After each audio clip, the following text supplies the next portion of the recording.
Hello friends, welcome to the cost accounting class. Today we are going to discuss about your fourth model, overhead costing. Overhead costing. Before going to discuss about overhead costing, let's have small discussion about overheads.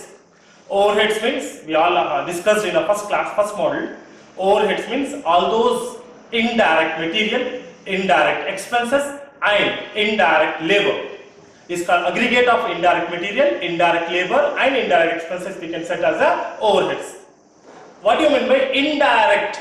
That means those expenses which relates on whether maybe a labor or whether maybe a material or whether maybe other expenses which is not conveniently identified with the cost unit or with the finished product.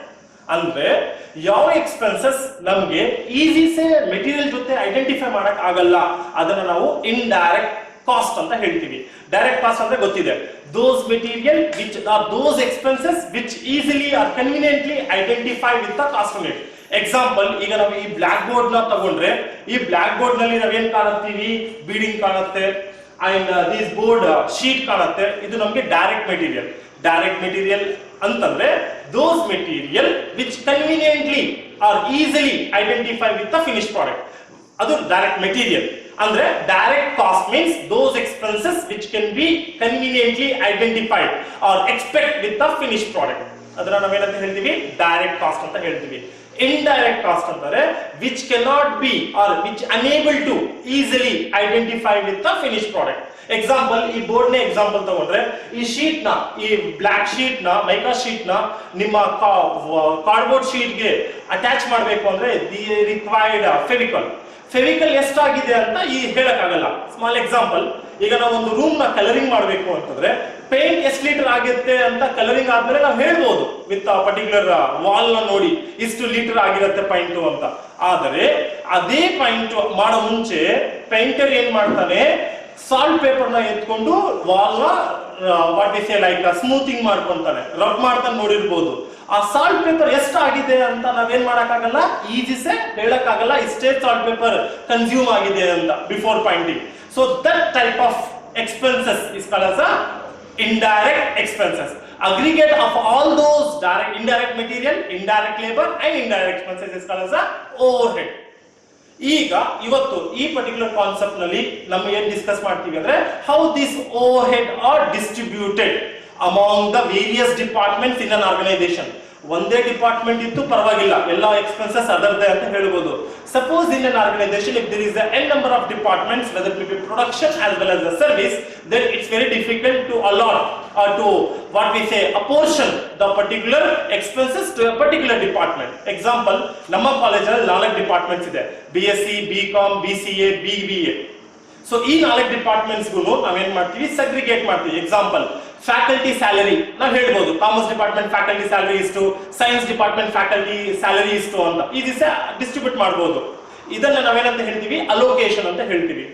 But certain expenses are there, directly we can allocate, we cannot assign or put to that particular department, it is your expenses.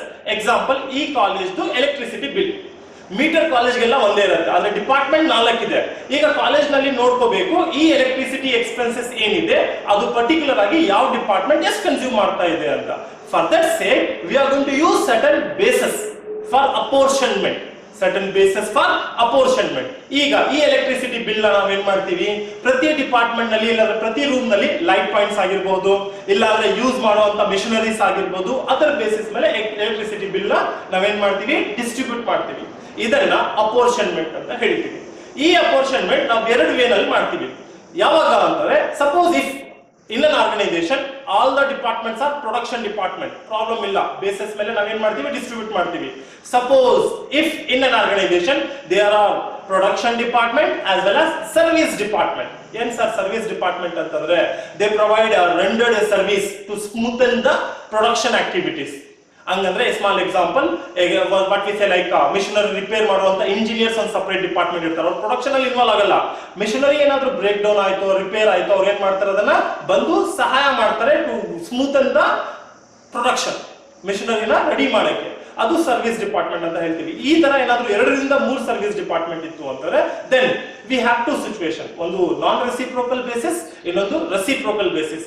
Non reciprocal ಅಂತಂದ್ರೆ ಒಂದು service department, ಇವಾಗ example ABCDE ಅಂತ 5 departments ಇರುತ್ತೆ. ಅದರಲ್ಲಿ 3 department production department, 2 department service department. Suppose ಈ 2 department service department production department ಮಾತ್ರ service ಮಾಡ್ತಾ ಇದೆ, ಅದು ಒಂದು ಸಿಚುವೇಶನ್. ಇನ್ನೊಂದು ಸಿಚುವೇಶನ್ ಬರುತ್ತೆ, ಈ ಡಿಪಾರ್ಟ್ಮೆಂಟ್ ಈ ಪ್ರೊಡಕ್ಷನ್ ಡಿಪಾರ್ಟ್ಮೆಂಟ್ ಸರ್ವಿಸ್ ಕೊಡೋ ಜೊತೆನಲ್ಲಿ ಸರ್ವಿಸ್ ಡಿಪಾರ್ಟ್ಮೆಂಟ್ ಸರ್ವಿಸ್ ಕೊಡುತ್ತೆ. ಈಗ 2 ಪ್ರಾಬ್ಲಮ್ ಆಗುತ್ತೆ, ಒಂದು ರೆಸಿಪ್ರೋಕಲ್ ಬೇಸಿಸ್, ಇನ್ನೊಂದು ನಾನ್ ರೆಸಿಪ್ರೋಕಲ್ ಬೇಸಿಸ್. ನಾನ್ ರೆಸಿಪ್ರೋಕಲ್ ಬೇಸಿಸ್ ಅಂದ್ರೆ ಒಂದು ಸರ್ವಿಸ್ ಡಿಪಾರ್ಟ್ಮೆಂಟ್ ಪ್ರೊಡಕ್ಷನ್ ಡಿಪಾರ್ಟ್ಮೆಂಟ್ ಗೆ ಸರ್ವಿಸ್ ಕೊಡೋ ಜೊತೆ ಸರ್ವಿಸ್ ಡಿಪಾರ್ಟ್ಮೆಂಟ್ ಸರ್ವಿಸ್ ಕೊಡುತ್ತೆ, ಬಟ್ ರಿಟರ್ನ್ ತಗೊಳ್ಳಲ್ಲ. ಸ್ಮಾಲ್ ಎಕ್ಸಾಂಪಲ್, ನಮ್ಮ ಕಾಲೇಜ್ ನ ಎಕ್ಸಾಂಪಲ್ ತಗೊಳ್ಳೋಣ. ನಮ್ಮ ಕಾಲೇಜಲ್ಲಿ ನಾನು ಹೇಳಿದೆ BCA ಡಿಪಾರ್ಟ್ಮೆಂಟ್ ಇದೆ, BCom ಡಿಪಾರ್ಟ್ಮೆಂಟ್ ಇದೆ. BCA ಡಿಪಾರ್ಟ್ಮೆಂಟ್ ನವರು ಕಂಪ್ಯೂಟರ್ ಸೈನ್ಸ್ ಸ್ಪೆಷಲಿಸ್ಟ್ ಆಗಿರ್ತಾರೆ. ಸರಿ, ಈ ಪರ್ಟಿಕ್ಯುಲರ್ ಡಿಪಾರ್ಟ್ಮೆಂಟ್ ಅವರು BCom ನಲ್ಲಿ ಒಂದು ಕಂಪ್ಯೂಟರ್ ಸೈನ್ಸ್ ಸಬ್ಜೆಕ್ಟ್ ಇರುತ್ತೆ, ಕಂಪ್ಯೂಟರ್ ಅಪ್ಲಿಕೇಶನ್ ಇನ್ ಬಿಸ್ನೆಸ್. ಸರಿ, ಈ ಡಿಪಾರ್ಟ್ಮೆಂಟ್ ಅಲ್ಲಿ ಕಂಪ್ಯೂಟರ್ ಡಿಪಾರ್ಟ್ಮೆಂಟ್ ಅವರು ಬಂದು ಪಾಠ ಮಾಡಿಕೊಟ್ರೆ ಇದನ್ನ ನಾವು ಏನಂತ ಹೇಳ್ತೀವಿ, ಜಸ್ಟ್ ಪಾಠ ಮಾಡ್ತಾ ಇರ್ತಾರೆ. ಅಂದ್ರೆ ಒಂದ್ service department rendered a service to another service department. In return ಏನು ತಗೊಂತ ಇಲ್ಲ ಬೆನಿಫಿಟ್. ಇದನ್ನ ನಾನ್ ರೆಸಿಪ್ರೋಕಲ್ ಬೇಸಿಸ್ ಅಂತ ಹೇಳ್ತೀವಿ. ರೆಸಿಪ್ರೋಕಲ್ ಬೇಸಿಸ್ ಅಂತಂದ್ರೆ ಈ ಕಾಲೇಜ್ ನಲ್ಲಿ 2 ಡಿಪಾರ್ಟ್ಮೆಂಟ್ ಹೇಳಿದೆ, ಒಂದು BCom ಇನ್ನೊಂದು BCA. BCom ನಲ್ಲಿ ಒಂದು ಕಂಪ್ಯೂಟರ್ ಸಬ್ಜೆಕ್ಟ್ ಇದೆ, BCA ನಲ್ಲಿ ಒಂದು ಕಾಮರ್ಸ್ ಸಬ್ಜೆಕ್ಟ್ ಇದೆ, banking and insurance. So computer department ಅವರು ಬಂದ್ಬಿಟ್ಟು BCom ನಲ್ಲಿ ಕಂಪ್ಯೂಟರ್ ಸೈನ್ಸ್ ಸಬ್ಜೆಕ್ಟ್ ಮಾಡ್ಕೊಡ್ತಾರೆ. ಕಾಮರ್ಸ್ ನವರು ಕಂಪ್ಯೂಟರ್ ಸೈನ್ಸ್ ಡಿಪಾರ್ಟ್ಮೆಂಟ್ ಬಂದು banking and insurance commerce subject ಹೇಳ್ಕೊಡ್ತಾರೆ. ಇದನ್ನ ರೆಸಿಪ್ರೋಕಲ್ ಬೇಸಿಸ್ ಅಂತ ಹೇಳ್ತೀವಿ. ರೆಸಿಪ್ರೋಕಲ್ ಬೇಸಿಸ್ ಅಂದ್ರೆ they are various service department as well as production department. One service department rendered a service to production department as well as service department, but in return they won't get it. ಇದು ನಾನ್ reciprocal basis. Reciprocal ಅಂದ್ರೆ they provide a service to production department as well as service department. In return the another service department provide a service to another service department. ಇದನ್ನ ನಾವೇನಂತ ಹೇಳ್ತೀವಿ, reciprocal basis ಅಂತ ಹೇಳ್ತೀವಿ. ಇದರ ಮೇಲೆ problem ಮಾಡೋಣ. ಸಾರಿ, ನಾನ್ reciprocal basis ಇತ್ತು ಅಂತಂದ್ರೆ ಸ್ಟೆಪ್ ಲ್ಯಾಡರ್ ಮೆಥಡ್ ಅಂತ ಹೇಳ್ತೀವಿ, ಫಾಲೋ ಮಾಡ್ತೀವಿ. ರೆಸಿಪ್ರೋಕಲ್ ಬೇಸಿಸ್ ನಲ್ಲಿ 2 ಮೆಥಡ್ ಇದೆ, ಒಂದು ಸೈಮಲ್ಟೇನಿಯಸ್ ಈಕ್ವೇಷನ್ ಮೆಥಡ್ ಇದೆ, ಇನ್ನೊಂದು ರಿಪೀಟೆಡ್ ಡಿಸ್ಟ್ರಿಬ್ಯೂಷನ್ ಮೆಥಡ್ ಇದೆ. ಈಗ ನಾವೇನ್ ಮಾಡೋಣ ಅಂತಂದ್ರೆ ರೆಸಿಪ್ರೋಕಲ್ ಬೇಸಿಸ್ ನಾನ್ ರೆಸಿಪ್ರೋಕಲ್ ಬೇಸಿಸ್ ಮೇಲೆ ಮಾಡೋಣ. ನಾನ್ ರೆಸಿಪ್ರೋಕಲ್ ಬೇಸಿಸ್ ಅಂದ್ರೆ ಏನು, ಒಂದು ಸರ್ವಿಸ್ ಡಿಪಾರ್ಟ್ಮೆಂಟ್ ಪ್ರೊಡಕ್ಷನ್ ಡಿಪಾರ್ಟ್ಮೆಂಟ್ಗೂ ಸರ್ವಿಸ್ ಕೊಡುತ್ತೆ, ಇನ್ನೊಂದು ಸರ್ವಿಸ್ ಡಿಪಾರ್ಟ್ಮೆಂಟ್ಗೂ ಸರ್ವಿಸ್ ಇರುತ್ತೆ, ಬಟ್ ರಿಟರ್ನ್ ತಗೊಳ್ಳಲ್ಲ. ಅದನ್ನ ನಾನ್ ರೆಸಿಪ್ರೋಕಲ್ ಬೇಸಿಸ್ ಅಂತ ಹೇಳ್ತೀವಿ. ಈ ಸಂದರ್ಭದಲ್ಲಿ ನಾವೇನ್ ಮಾಡ್ತೀವಿ, 2 ವೇನಲ್ಲಿ ಮಾಡ್ತೀವಿ, ಪ್ರೈಮರಿ ಡಿಸ್ಟ್ರಿಬ್ಯೂಷನ್, ಸೆಕೆಂಡರಿ ಡಿಸ್ಟ್ರಿಬ್ಯೂಷನ್. ಈಗ ಅದರ ಬಗ್ಗೆ ಹೇಳ್ಕೊಡ್ತೀನಿ. Primary distribution and secondary distribution. And now here we have a problem. ಈಗ ನಾವು ಪ್ರಾಕ್ಟಿಕಲ್ ಪಾರ್ಟ್ ಎಂಟರ್ ಆಗೋಣ. Here we have a problem. ಈಗ ನಾನು ನಿಮ್ಮ ಮುಂದೆ ಓದ್ತೀನಿ. Now we'll start with the practical part in your 4th module cost accounting overhead distribution. Problem ಇಲ್ಲಿದೆ ನೋಡಿ. ಈಗ ನಾನು ನಿಮಗೆ ಪ್ರಾಬ್ಲಮ್ ಓದ್ತಾ ಇದ್ದೀನಿ, ಕೇಳಿಸ್ಕೊಳ್ಳಿ. The following data were obtained from the Galaxy company. ಅಂದ್ರೆ ಒಂದು Galaxy company ರಿಲೇಟೆಡ್ ಇನ್ಫಾರ್ಮೇಶನ್ ನಿಮ್ಗೆ ಕೊಟ್ಟಿದ್ದಾರೆ. ಏನಂತ ಹೇಳಿದಾರೆ ಅಂತಂದ್ರೆ ಅಷ್ಟು ಇನ್ಫಾರ್ಮೇಶನ್ ಕೊಟ್ಬಿಟ್ಟು prepare A over head distribution summary. ನಾವೇನ್ ಮಾಡ್ಬೇಕು, ಓವರ್ ಹೆಡ್ ಡಿಸ್ಟ್ರಿಬ್ಯೂಷನ್ ಸಮರಿನ ಮಾಡ್ಬೇಕು. ಈ ಪ್ರಾಬ್ಲಮ್ ನಲ್ಲಿ ನಿಮ್ಗೆ ಏನ್ ಮಾಡಿದಾನೆ, 5 ಡಿಪಾರ್ಟ್ಮೆಂಟ್ ಇನ್ಫಾರ್ಮೇಶನ್ ಕೊಟ್ಟವನೆ, A, B, C, X and Y. There are 5 departments, A, B, C and X and Y. 3 departments, A, B, C are a production department. 2 departments, X and Y are a service department. ಈಗ ನಿಮಗೆ production department ಇದೆ, service department ಇದೆ, ಅದರ related information ಕೊಟ್ಟವನೆ. Direct wages ಕೊಟ್ಟವನೆ, direct material, employees, electricity ಎಷ್ಟು consume ಆಗಿದೆ ಪ್ರತಿ ಡಿಪಾರ್ಟ್ಮೆಂಟ್, ಲೈಟ್ ಪಾಯಿಂಟ್ಸ್ ಎಷ್ಟಿದಾವೆ, ಅಸೆಟ್ಸ್ ವ್ಯಾಲ್ಯೂ ಕೊಟ್ಟವನೆ, area occupied in square yard ನಲ್ಲಿ ಕೊಟ್ಟವ್ರೆ. ಇಷ್ಟು ಕೊಟ್ಬಿಟ್ಟು ನಿಮ್ಗೆ ಏನ್ ಹೇಳಿದಾರೆ ಅಂತಂದ್ರೆ the expenses for 6 months were as follows. Stores overhead 400. ನೋಡ್ರಿ, ಸ್ಟೋರ್ಸ್ ರಿಲೇಟೆಡ್ ಎಕ್ಸ್ಪೆನ್ಸಸ್ ಕೊಟ್ಟವನೆ 400 ರೂಪೀಸ್ ಹೇಳಿದಾನೆ 6 months. ಆದ್ರೆ ಯಾವ ಡಿಪಾರ್ಟ್ಮೆಂಟ್ ಎಷ್ಟು ಕನ್ಸ್ಯೂಮ್ ಆಗಿದೆ ಅಂತ ಹೇಳಿಲ್ಲ, ಅವನೇ ಕೊಟ್ಬಿಟ್ಟಿದ್ರೆ ಪ್ರಾಬ್ಲಮ್ ಇರಲಿಲ್ಲ. ಈಗ ನಾವೇನ್ ಮಾಡ್ಬೇಕು ಅಂದ್ರೆ ಈ 400 ರೂಪೀಸ್ ನ ನಾವೇನ್ ಮಾಡ್ಬೇಕು, 4 ಡಿಪಾರ್ಟ್ಮೆಂಟ್ಗೂ ಡಿಸ್ಟ್ರಿಬ್ಯೂಟ್ ಮಾಡ್ಬೇಕು. ಬಟ್ ಯಾವ ಬೇಸಿಸ್ ಮೇಲೆ ಡಿಸ್ಟ್ರಿಬ್ಯೂಟ್ ಮಾಡ್ತೀವಿ, on which basis we are going to distribute, ಅದನ್ನ ಪ್ರಾಬ್ಲಮ್ ಮಾಡ್ತಾ ಹೇಳ್ತೀನಿ. ಸೊ ಸದ್ಯಕ್ಕೆ ಇಲ್ಲಿ ಏನ್ ಮಾಡಿದಾನೆ, ಇಂಡೈರೆಕ್ಟ್ ಎಕ್ಸ್ಪೆನ್ಸಸ್ ಕೊಟ್ಟವನೆ. ಅದು ನಮ್ಗೆ ಈಸಿ ಸೇ ಹೇಳಕ್ಕಾಗಲ್ಲ ಯಾವ ಡಿಪಾರ್ಟ್ಮೆಂಟ್ ಎಷ್ಟು ಅಂತ, ಆದರೆ ಅದನ್ನ ಯಾವ ಬೇಸಿಸ್ ಮೇಲೆ ಡಿಸ್ಟ್ರಿಬ್ಯೂಟ್ ಮಾಡ್ತೀವಿ ಹೇಳ್ಕೊಡ್ತೀನಿ. ನೆಕ್ಸ್ಟ್ ಮೋಟಿವ್ ಪವರ್ ಕೊಟ್ಟವನೆ, ಎಲೆಕ್ಟ್ರಿಕ್ ಲೈಟಿಂಗ್ ಎಕ್ಸ್ಪೆನ್ಸಸ್ ಕೊಟ್ಟವನೆ, ಲೇಬರ್ ವೆಲ್ಫೇರ್ ಎಕ್ಸ್ಪೆನ್ಸಸ್ ಕೊಟ್ಟವನೆ, depreciation expenses, repairs and maintenance, general overhead and rent and taxes. ಇಷ್ಟು ಕೊಟ್ಬಿಟ್ಟು ನಿಮ್ಗೆ ಏನ್ ಹೇಳಿದಾನೆ ಅಂತಂದ್ರೆ apportion the expenses given indirect expenses ನ ನೀವು ಹೇಗೆ ಅಪೋರ್ಷನ್ ಮಾಡೋದು ಹೇಳಿದಾನೆ. Apportion the expenses of department X in the ratio of 4:3:3. ಅಂದ್ರೆ X is the service department. ಆ ಸರ್ವಿಸ್ ಡಿಪಾರ್ಟ್ಮೆಂಟ್ ಯಾರಿಗಾಗಿ ಸರ್ವಿಸ್ ಮಾಡಿದ್ದಾರೆ, ಪ್ರೊಡಕ್ಷನ್ ಡಿಪಾರ್ಟ್ಮೆಂಟ್ ಗಾಗಿ ಸರ್ವಿಸ್ ಮಾಡಿದ್ದಾರೆ, ABC ಗೆ.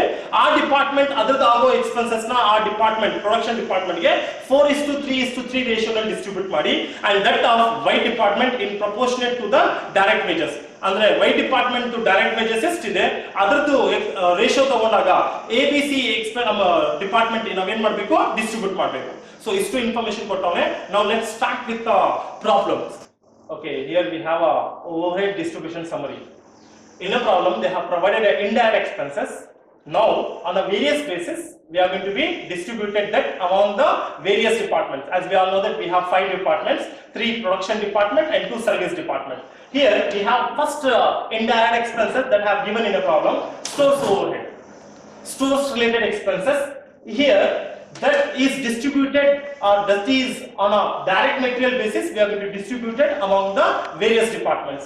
The direct material given in the problem is 30, 25, 20, 15, 10 and 10 110 reduce ಮಾಡಿಬಿಟ್ಟಿದ್ದೀವಿ ನಾವು. So ಇದರ ಪ್ರಕಾರ ನಾವು ಏನು ಮಾಡ್ತೀವಿ ರೇಷಿಯೋನ ಸಾರ್ಟ್ ಔಟ್ ಮಾಡಿದಾಗ 5 1 ಇಂದ ಹೋಗುತ್ತೆ 5 2s 5 3s 5 4s 5 5s 5 6s. So on the basis of 6:5:4:3:2 ಈ ರೇಷಿಯೋನಲ್ಲಿ ನಾವು ಏನು ಮಾಡ್ತೀವಿ ಈ ಸ್ಟೋರ್ಸ್ ಓವರ್ಹೆಡ್ ನ ಅಮೌಂಟ್ 5 ಡಿಪಾರ್ಟ್ಮೆಂಟ್ಸ್ ಡಿಸ್ಟ್ರಿಬ್ಯೂಟ್ ಮಾಡ್ತೀವಿ. ಸೊ ಟೋಟಲ್ ಎಕ್ಸ್ಪೆನ್ಸಸ್ ಕೊಟ್ಟವನೆ 400.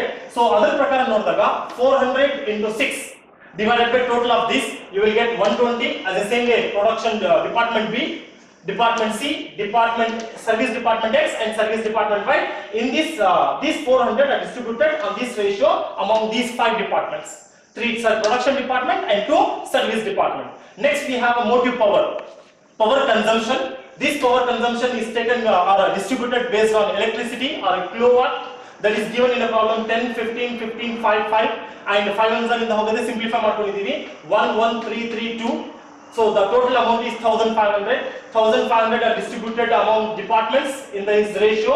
So 1500 into 2 divided by 10, you will get 480. As the same way 360 into 3 divided by 10, as the same way these 1500 is distributed in this ratio. Next is lighting are distributed. Lighting expenses are given in a problem. That lighting expenses are distributed on the basis of light points. Light points is given number of light points available in a company 2:3:3:1:1. ಅಂದ್ರೆ ಪ್ರತಿ department ನಲ್ಲಿ light points ಎಷ್ಟಿದಾವೆ ಅದರ ಬಗ್ಗೆ information ಕೊಟ್ಟವನೆ. ಅದನ್ನ ಆ ratio base ಮೇಲೆ ನಾವೇನ್ ಮಾಡ್ತೀವಿ ಈ 200 ಲೈಟ್ ಎಕ್ಸ್ಪೆನ್ಸಸ್ ನ 5 ಡಿಪಾರ್ಟ್ಮೆಂಟ್ ನಲ್ಲಿ ಡಿಸ್ಟ್ರಿಬ್ಯೂಟ್ ಮಾಡಿದ್ದೀವಿ.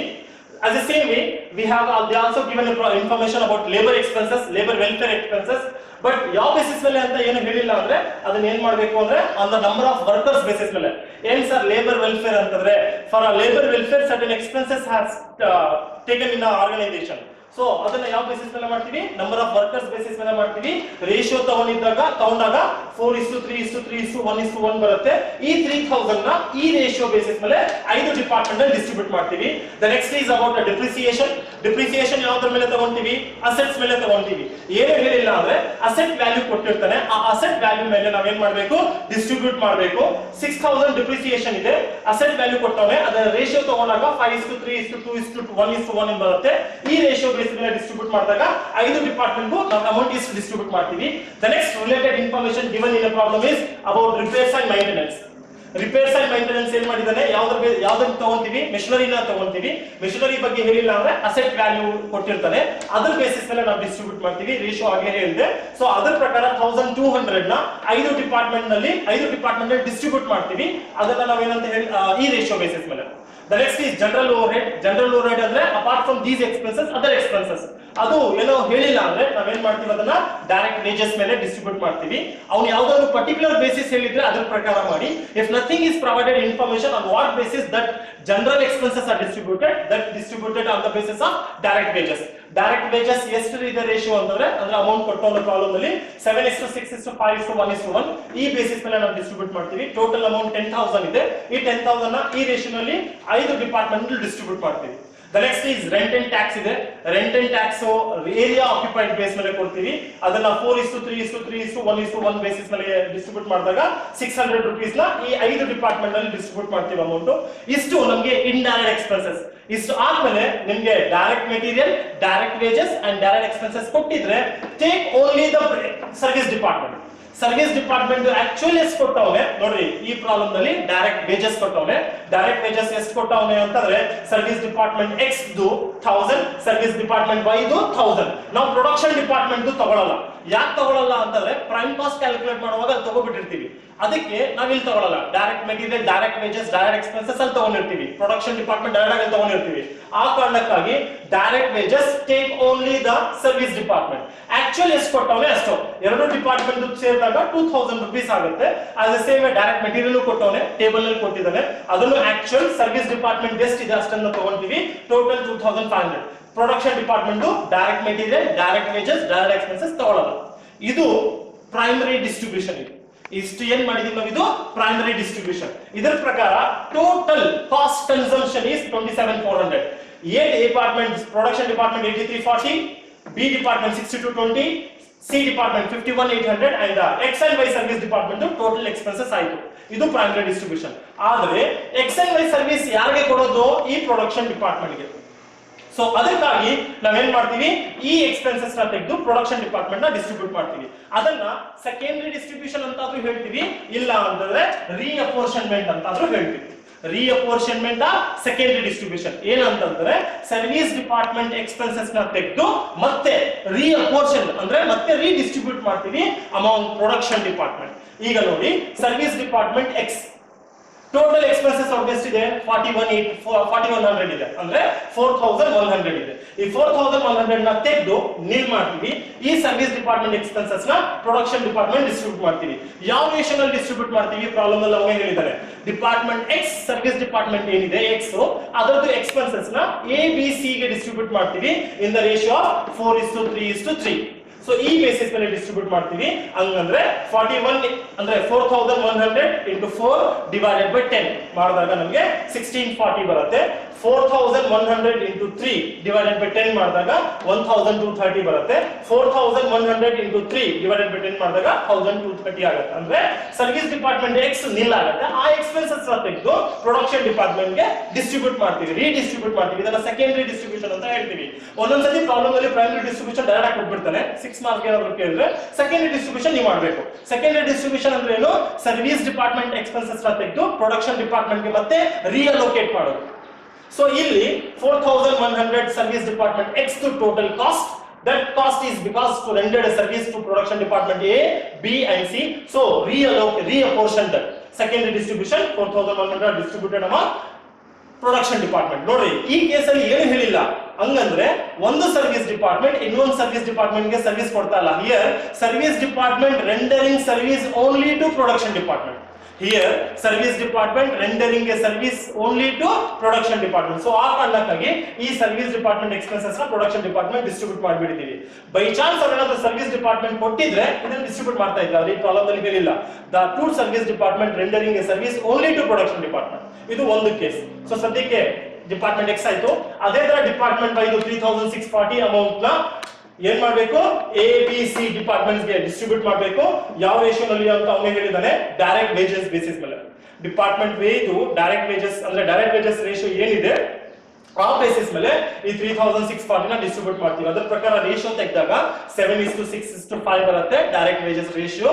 ಇದರ ಪ್ರಕಾರ ಡಿಸ್ಟ್ರಿಬ್ಯೂಟ್ ಮಾಡಿದ್ರೆ ನಮಗೆ ಅಮೌಂಟ್ ಏನಾಗುತ್ತೆ, 1416, 1213, 1011. ಈ 3640 ನ ಎ ಬಿ ಸಿ ಮೂರು ಡಿಪಾರ್ಟ್ಮೆಂಟ್ಗೂ ಏನ್ ಮಾಡಿದೀವಿ, ಡಿಸ್ಟ್ರಿಬ್ಯೂಟ್ ಮಾಡಿದ್ವಿ. ಡಿಸ್ಟ್ರಿಬ್ಯೂಟ್ ಮಾಡಿ ಇದೆರಡು ನಿಲ್ ಆಗುತ್ತೆ, ತೆಗೆದಿದ್ದೀವಿ. ಅಂಡ್ ಫೈನಲಿ ಈ ಅಮೌಂಟ್ ಅಷ್ಟೇ ಇರುತ್ತೆ. ಇದು ನೀವೇನ್ ಟೋಟಲ್ ಬರ್ಕೋಬೇಡ್ರಿ, ಡೈರೆಕ್ಟ್ ಟೋಟಲ್ ಅಮೌಂಟ್ ಬರೀತೀವಿ. ಇದನ್ನ ನಾವೇನ್ ಮಾಡ್ತೀವಿ, ಇದರ ಜೊತೆ ಆಡ್ ಮಾಡ್ತೀವಿ. 8340 plus 1640 plus 1416, you will get 11,396. 11,396 is the total cost of production department A. As the same way production department B and production department C.